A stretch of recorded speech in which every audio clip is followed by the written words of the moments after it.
ఈ రోజు ఆలూరు తాలూకా నియోజకవర్గ MLA Busineni Virupakshi press meet నిర్వహించారు. గుంతకల్ వైఎస్ఆర్ పార్టీ ఆఫీస్ లో పులివెందులలో జరిగిన పులివెందుల ఒంటిమిట్ట జెడ్పీటీసీ ఎలక్షన్స్ లో మీరే చూశారు. ఫలితాలు రికింగ్ చేసి గెలిచి సంబరాలు చేసుకున్నారు. వైఎస్ఆర్ పార్టీ నేత మాకు పోటీ ఇవ్వలేదని బూత్లోకి వైఎస్ఆర్సీపీ ఏజెంట్లను వెళ్లకుండా అడ్డుకుని అక్రమంగా ఓట్లు వేసుకున్నారు. ప్రతి ఒక్క పోలింగ్ బూత్ లో బయట వ్యక్తులు వచ్చి రిగ్గింగ్ చేసి టీడీపీ అభ్యర్థికి ఓటు వేశారు. మరి ప్రజాస్వామ్యంలో న్యాయం ఎక్కడుందో మీరే చెప్పాలి. ప్రజాస్వామ్యబద్ధంగా పులివెందుల ఒంటిమిట్ట ఎన్నికలు జరగలేదు. కూటమి ప్రభుత్వ నాయకులు కక్షపూర్వకంగా రిగ్గింగ్ చేశారు. రాష్ట్రంలో పెద్దలు మీరే, రాష్ట్రంలో అవినీతి చేసేదే మీరు, మరి న్యాయం ఎక్కడుందో మీరే చెప్పండి కూటమి నాయకులు అంటూ ప్రశ్నించారు. నిన్న ఎన్నికల ఫలితాలు చూసినాము. జెడ్పీటీసీ ఒంటిమిట్ట పులివెందుల వాళ్ళు సంబరాలు జరుపుకుంటున్నారు. ఇది ఆశ్చర్యం అవుతుంది. కాదు, ఒక్క ఏజెంట్ లేదు, ఒక్క ఓటు వేసేవాళ్ళు లేరు. సిగ్గు లేకుండా 6,080 ఓట్లు వైసీపీకి వేసినారు. వాళ్ళే వేసినారు. ఎవరు అసలు మన వాళ్ళు ఇంకా ఓటు వేసేయకపోలేదు. వాళ్ళంతకల్లే రిగ్గింగ్ చేస్తున్నారు. వాళ్ళంతకల్లే వాళ్ళే చూసినాం మనము. వాళ్ళు ఏం చేసినారు, మన దేశానికే ప్రపంచమే చూసింది. ఎందుకంటే ఇప్పుడు మీడియాని మాత్రం అక్కడ పోనీలే.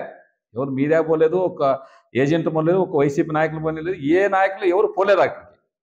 వాళ్ళే టీడీపీ వాళ్ళు, అది కానీ లోకల్ టీడీపీ నాయకులు పోలే. వాళ్ళగానే తప్పు పట్టుకుంటారు. ఎందుకంటే వాళ్ళ మగాబా, ఎందుకంటే ఇది బాగుండదనే విధంగా వాళ్ళకన్నా పోకుండా బయట ఈ జమల్ మడుగులు అయితే కమలాపురం వచ్చి వాళ్ళు రిగ్గింగ్ చేసి గెలుచుకున్నారు. అది యావత్ మన భారతదేశానికే చూసినారు. అలాంటిది ఈరోజు వాళ్ళు సంబరాలు జరుపుకుంటున్నారు. దానికి మేము ఎన్నికైనామని, ప్రజాస్వామ్యబద్ధంగా ఎన్నికైతే దాన్ని ఎన్నికంటారు. మేము 2021లోన కుప్పంలోన ప్రజలకి జగన్మోహన్ రెడ్డి సంక్షేమ పథకాలు చూసి ఓట్లు వేసినారు ఆ రోజు. ఎందుకంటే మీరే తప్పుకున్నారు. ఎవరు తప్పించలేదు. ఆయన చంద్రబాబు నోటే మాకు వద్దు, అవసరం లేదు, ఎన్నికలు ఎవరు పోద్దని ఉన్నారు. అయినా కానీ మేము పోయినారు. వాళ్ళ జనాలు రిగ్గింగ్ చేయలే. ఓన్లీ జనాలకు ఓట్లు అడిగినారు, ఓట్లు వేసినారు. కుప్పంలో మున్సిపాలిటీ గెలిచినారు. జెడ్పీటీసీలు కానీ సర్పంచ్లు 80% సర్పంచ్లు గెలిచినారు. వాళ్ళు 20% సర్పంచ్ వాళ్ళు కానీ గెలిచినారు. అలాంటిది ఈరోజు కసితోన, అంటే కుప్పంలో గెలిచినారు కసితో ఈరోజు ప్రజాస్వామ్య బద్ధాన్ని కూని చేసి, అసలు ప్రజాస్వామ్యం అనేది మన భారతదేశంలో ప్రజాస్వామ్య దేశం ఉండేది. మంది ప్రజల కోరికే ఎన్నికలు జరపాలి. ఎన్నికలు జరిపిన దానికే దాన్ని ఓట్ల ద్వారా ఓటు వేసి గెలిపిస్తేనే అప్పుడు అది. లేదంటే మీరు ఏకగ్రం ఎన్నుకున్నా దానికి ఓకే. మీరు నామినేషన్, ఇప్పుడు నామినేషన్ ఎందుకు వేయాలా? నామినేషన్ వేయకుంటే అసలు సమస్య లేదు కదా, మీరే ఏకగ్రం అయిపోతుంటారు కదా. అలాంటిది మీరు ఈరోజు ప్రజాస్వామ్యాన్ని కూని చేసి సంబరాలు చేసుకుంటూ ఆయన అనుంటాడు. ఎవరు కొలుసు పాతసారి ఎవరైనా మంత్రి వాళ్ళు ఆయన మాట్లాడతాడు. పోలీసు వాళ్ళు అట్లే చేస్తారంట ఆయనకి. పోలీసు వాళ్ళు, నువ్వు మంత్రి, ఆంధ్రప్రదేశ్కి ఒక మంత్రి నువ్వా, అలాంటి వ్యక్తి నువ్వా? పోలీసు వాళ్ళు కొడతారు అంటే ఏమన్నా ప్రజాస్వామ్య ఇది ఎక్కడుంది? మనం ఎక్కడ ఇండియాలో ఉండామా, లేకపోతే ఆఫ్ఘనిస్తాన్ తాలిబాన్లో ఉండామా? మనము ఏది ప్రజాస్వామ్యం? ఏమైపోతుంది మన ఆంధ్ర? ఆయన సీనియర్ నాయకుడు, ఆయన పార్థసారథి గారు. ఆయన మేమే అప్పుడు రాజశేఖర రెడ్డి క్యాబినెట్లో ఆయన అప్పుడు కానీ చాలా సీనియర్. అలాంటి వాళ్ళే ఈరోజు ఒక్క చంద్రబాబు నాయుడు మెప్పు కోసం మాట్లాడితే మీ మనస్సాక్షి మీరు తెలుసుకోండి. ఏ పోలీస్ డిపార్ట్మెంట్ అయితేనేమి, కలెక్టర్ అయితేనేమి, ఎస్పీ గారు అయితేనేమి, పోలీస్ మొత్తం యావత్ ఇది ప్రజాస్వామ్యబద్ధంలో జరగలేదు. మీకు అందరూ తెలుసు. మీరు ఈ పోలీస్ డిపార్ట్మెంట్ తలదించుకోవాలా. ఎందుకంటే ఈరోజు ఇంత బీభత్సంగా ఒక్క మనిషిని లోపలికి పోయిన వాళ్ళు కాళ్ళు పట్టుకున్నారు. మా ఓటు మేము వేసుకుంటామని కాళ్ళు పట్టుకుని వెళ్ళుకోకుండా ఈరోజు ప్రజాస్వామ్యం 40 సంవత్సరాలు ఆయన సీఎం గారు కొడుకు అసలు వచ్చిందట. ప్రజాస్వామ్యం దేశం వచ్చిందట పులివెందులకి. అది ఎక్కడో నాకు ఇన్నాళ్ళు. ఇప్పుడు మీరు తెలుసుకోవాలి ఒకటి, జగన్మోహన్ రెడ్డి కాంగ్రెస్ రాజీనామా చేస్తే అప్పుడు ఇంటింటికి ఒక మంత్రి లేదు. కేంద్ర మంత్రులంతా ఇక్కడే ఉన్నారు. అప్పుడు కాంగ్రెస్ ప్రభుత్వం సోనియా గాంధీ ఓడియాలని చూసింది. ఆ రోజు ప్రజాస్వామ్యబద్ధంగా జనాలు అప్పుడు ఆయన ఒంటరివాడిని చేసినా కానీ దాదాపు 5,45,000 ఓట్లతో గెలిపించిన అదే పులివెందుల, అదే కడప డిస్టిక్. అలాంటిది ఈరోజు మీరు ప్రజాస్వామ్యం గెలిచిందంటారా? మీకన్నా మాట్లాడే సిగ్గుండాలా అలాంటి మాటలు మాట్లాడేకి. ఇది కాదు, మీరు ఈ జెడ్పీటీసీతో ఒరిగింది ఏం లేదు. మీరు అక్కడ అమరావతిలో పారిశ్రామిక స్థాయి పెద్ద అభివృద్ధి చేస్తాం, అభివృద్ధి మనం అమరావతి అంటే మన అదృష్టం అన్నారు. ఏందయ్యా, ఒక చిన్న వాన వస్తే మునిగిపోయింది. ఇప్పుడు చూడండి మీరే, మీడియా మిత్రులు వాళ్ళు ఆ ఏబిఎన్కి, TV5కి, ఈటీవీ చెప్తున్నాము, మీరు చూడండి పోయి అమరావతిలోన నీళ్ళు మనసులు ఏదో మన స్టీమర్లు వేసుకొని పోవాలి. అక్కడ మన మనసులు పోయేకి రాదు. అమరావతిలోన రాజధానిలోన స్టీమర్లో వెళ్ళిపోవాలి, మనం పడవల్లో వెళ్ళిపోవాలి. ఇప్పుడు అలాంటి దగ్గర మీరు అభివృద్ధి చేస్తామంటే ఎలా ప్రజలకు నమ్ముతారు? అసలు ప్రజలు నమ్మే ప్రసక్తి ఉందా? మీకోసం మీరు అక్కడ భూములు కొన్నాళ్ళ కోసమే ఖచ్చితంగా ఈరోజు ఆంధ్రప్రదేశ్ అన్యాయంగా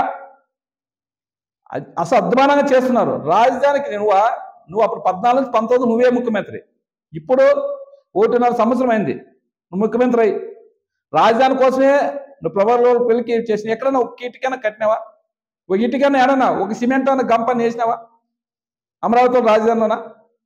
ఇంత దుర్మార్గంగా కాలం గడుపుతున్నావు అంతే. మీరు మీ కార్యకర్తలు, మీ నాయకులు, మీ ఎమ్మెల్యేలు, మీ మంత్రులు అప్పులేమో 2 లక్షల అప్పులు, 2 లక్షల కోట్ల అప్పులు చేసినారు. 1 లక్ష 2 లక్షలు కాదు. అక్కడ సంక్షేమ పథకాలు లేదు. ఆ సంక్షేమ పథకాలు ఈరోజు అయితే పింఛన్లు దాదాపుగా మా ఆలూరు కాన్స్టిట్యూన్సీలోన దాదాపుగా ఒక 4,000-5,000 పింఛన్లు పోయినాయి. జిల్లా మొత్తంలో ఇంకా అన్నీ వస్తాయో తెలియదు కానీ ఇంకా పింఛన్లు నా దగ్గరికి వచ్చినారు, నిన్నటి నుంచి తిరుగుతున్నారు. వికలాంగుల పింఛన్లు ఇలాంటివి చేసుకుంటున్నావా? మన ఆంధ్రాన్ని సర్వనాశనం చేస్తూ అప్పులు కుప్పలుగా చేస్తూ ఇలాంటి పరిపాలన చేస్తూ మీరు 2 లక్షల కోట్లు తెచ్చి మీ నాయకులు మీరు తింటున్నారు. కానీ ఆ పవన్ కళ్యాణ్ అయితేనే మీరైతేనేమి అందరూ పవన్ కళ్యాణ్కి ఆయనకేమో నెల ప్యాకేజ్ అంట. ఆయన నెల ప్యాకేజ్ ఇస్తే ఆయన ఇంకా సైలెంట్, మాట్లాడకూడదు ఆయన ఆ ప్యాకేజ్ కోసం. ఆయన అయితే ఎన్నెన్నో ఆంధ్రాని ఎక్కడో తీసి మళ్ళా ఇక్కడ ఏదో జపానో సింగపూర్ చేస్తామన్నాడు ఆయన. కానీ అలాంటి వ్యక్తి ఈరోజు సైలెంట్గా ఏమనుకున్నట్ల ఆయన సినిమాలు ఆయన తీసుకుంటే నాకు ఒక్కసారి నాకు ఇవ్వండి, నేను ఆంధ్ర రాష్ట్రాన్ని ఏం చేస్తానని చూస్తానని చెప్పినోడు ఈరోజు నువ్వు ఎక్కడ పోయినావు? 1.5 సంవత్సరం అయింది. పంచాయతీరాజ్ శాఖ మంచి శాఖ తీసుకున్నావా? ఆ శాఖకి ఏమన్నా చేసినావు నువ్వా? దాదాపుగా 1 ఇయర్ అయింది, 1 సంవత్సరం అయింది. సర్పంచ్ నిధులు లేక గోడాడుతున్నారు. యాడే కానీ వాళ్ళకి ఏడాది శానిటైజర్, ఇప్పుడు వర్షాకాలం శానిటైజర్ ఏదన్నా క్లీన్ చేయాలన్నా, రోడ్లు క్లీన్ చేయాలన్నా, డ్రైనేజ్ క్లీన్ చేయాలన్నా, నీళ్ళు పంపులు సరి చేయాలన్నా డబ్బులు లేవు, జీతాలు డబ్బులు లేవు. అలాంటి వ్యక్తి నువ్వు ఎందుకయా? ఫస్ట్ నేను చెప్పేది ఒకటే, పవన్ కళ్యాణ్ నువ్వు ఫస్ట్ రాజీనామా చేయాలని చెప్తాను. ఎందుకంటే నువ్వు ఆ పదవికి అనర్హుడు, రాజకీయానికే అనర్హుడు. రాజకీయం అంటే ఎట్లుండాలా? నిరంతరం ప్రజల్లో ఉండి ప్రజల సమస్యలు తెలుసుకొని నువ్వు ఒక అధికార పక్షంలో నువ్వు నాయకుడు, నువ్వు ఒక జనసేన పార్టీ మీది. అలాంటి వ్యక్తి వాళ్ళు ఏం చేసినా చంద్రబాబు నాయుడు ఏం చేసినా కానీ అసలు నెత్తికి నేర్కొన్నట్లు ఉన్నాను. అలాంటి వ్యక్తికి ఆ పదవి ఉండే అవసరమానికి మన ఆంధ్ర రాష్ట్ర ప్రజలు దౌర్భాగ్యంగా నేను గెలిపించి, పిఠాన్ ప్రజలు అన్యాయంగా నేను గెలిపించినారు. ఈరోజు నువ్వు రాజీనామా చేయి, మళ్ళీ పోటీ చేయి, నువ్వు గెలుస్తావు చూస్తాను. అలాంటి వ్యక్తికి ఆ పదవికే అనర్హుడు, ఆ పంచాయతీరాజ్ శాఖకి నువ్వు అనర్హుడు. ఈరోజు మీరు రాజధాని అని ఊకినే ఎక్కడి నుంచో నిధులు వస్తాయి, సింగపూర్ పోయినారు. సింగపూర్లో ఏం చెప్తున్నారు? మేము అమరావతికి అయితే అసలు రామన్నారు.